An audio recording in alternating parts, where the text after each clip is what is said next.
আপোনালোকৰ যদিহে দাঁত পোকে খাইছে বা পোকে ধৰিছে তেন্তে আজি আপোনালোকক মই এনেকুৱা এটা উপায় দিবলৈকে বিচাৰিছো আৰু এই উপায়টো আপোনালোকে অৱলম্বন কৰাৰ পিছত আপোনালোকৰ দাঁত পোকে খোৱা বেমাৰটো বা দাঁতৰ বিষটো অতি সোনকালে ভাল হৈ যাব বন্ধুসকল আপোনালোকে নিশ্চয় এই ফলবিধ মানে এই বকুল গছৰ এই গুটিটো হয়তো প্ৰত্যেকে চিনি পাইছে চিনি নোপোৱা মানুহৰ সংখ্যা যথেষ্ট কম বা বকুল গছ চিনি নোপোৱা মানুহৰ সংখ্যা যথেষ্ট কম আৰু বকুল গছতে এই ফলবিধ লাগে আৰু এই ফলবিধে হল বকুল গছৰ গুটি আৰু এই গুটিটোৰ দ্বাৰাই আপোনালোকে দাঁতৰ বিষ অৰ্থাৎ পোকে খোৱাৰ পিছত যি বিষ হয় আপোনালোকৰ বা পোকে খাই থাকিলে সেই বিষটো আপোনালোকে অতি সোনকালে ভাল পাব বা দাঁতৰ ভিতৰত থকা সেই যিটো পোক সেই পোকটো মৰি যাব প্ৰথমে আপোনালোকক কৈ ল'ব বিচাৰিছো যে আগতেও এই ধৰণৰ বনদৰৱৰ ওপৰত যথেষ্ট ভিডিঅ' মই বনাইছো কিন্তু বহুতে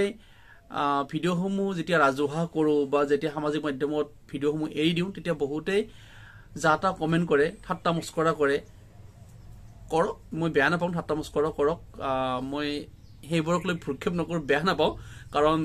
বেয়া কমেন্ট কৰিলেও কেতিয়াবা সাহস বাঢ়ে প্ৰেৰণা বাঢ়ে গতিকে আপোনালোকে ভিডিঅ'টি সম্পূৰ্ণকৈ নচোৱাকৈ বা শেষ নকৰাকৈ যাতা কমেন্ট নকৰিব আৰু যাতা কমেন্ট কৰা সকলোৰে কিন্তু এটা নৈতিক অধিকাৰ আছে বা নৈতিক এটা চৰিত্ৰও আছে গতিকে সেইবোৰক লৈ মই কোনোদিন বেয়া পোৱা নাই কিন্তু আপোনালোকক অনুৰোধ কৰিছো আপোনালোকে নকব যে এনেই বৰ গোটেই একেবাৰে MBBS আপোনালোকে নকব যে ইও এটা ওলাল অসমত পংকজ পাঠক সেইবুলি নহয় আগৰ যদি আমি পুৰণি দিনলৈকে যদি কিছুমান কথা মানে পুৰণি দিনলৈকে যদি আমি উভতি যাওঁ সেই তাহানিৰ দিনলৈকে যিটো সময়ত গছৰ বাকলি মানুহে পিন্ধিছিলে বা গছৰ পাত খাই মানুহে জীৱন যাপন কৰিছিলে বা তাৰ পৰাই সেই বেমাৰ আজাৰবোৰ ভাল কৰি আছিলে বা গছৰ শিপাৰে বা কিছুমান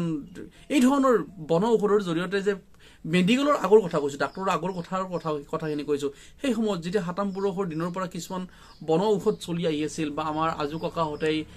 সেই ধৰণে কিছুমান বেমাৰৰ পৰা পৰিত্ৰাণ পাই আছিলে আজি সহজতে মেডিকেল হোৱাৰ কাৰণে হয়তো আমি মেডিকেললৈকে দৌৰ মাৰিছো কিন্তু আমি কিছুমান বস্তু ঘৰতেই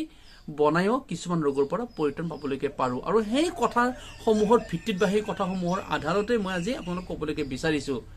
যে এই বকুলৰ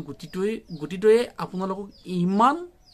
ডাঙৰ এটা উপকাৰ কৰিব পাৰে বুলি আপোনালোকে হয়তো ভবা নাছিল এই গুটিটো বহুতে খাই ভালো পায় বহুতে খায় এই গুটিটো বকুলৰ এই গুটিটো বহুতে খায় পকাৰ পিছত খায়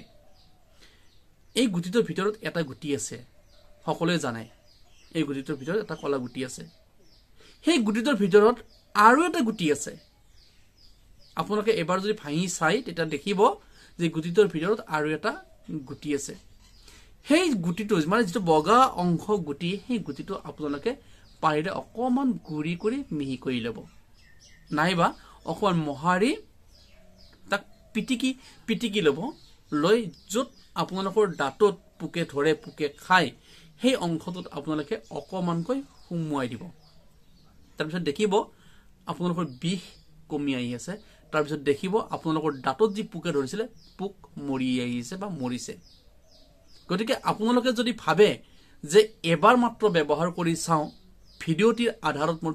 আধাৰত এবাৰ ব্যৱহাৰ কৰি চাও তেতিয়া হয়তো আপোনালোকে নিজেই উপলব্ধি বা অনুধাৱন কৰিব যে সঁচা অৰ্থত ক'বলৈকে হলে যে বকুল গছৰ গুটিৰ পৰাও আপোনালোকে সেই বেমাৰটোৰ পৰা পৰিত্ৰাণ পাইছে গতিকে নাহাহিব ঠাট্টা মস্কৰা নকৰিব পাৰিলে এবাৰ আপোনালোকে অনুগ্ৰহ কৰি আপোনালোকে যদিহে আপোনালোকৰ দাঁত পোকে খাইছে বা আপোনালোকৰ ল'ৰা ছোৱালীক যদি দাঁত পোকে ধৰিছে তেন্তে আপোনালোকে এই বকুল গছৰ গুটিটো এবাৰ মাত্ৰ ব্যৱহাৰ কৰি চাওক ধন্যবাদ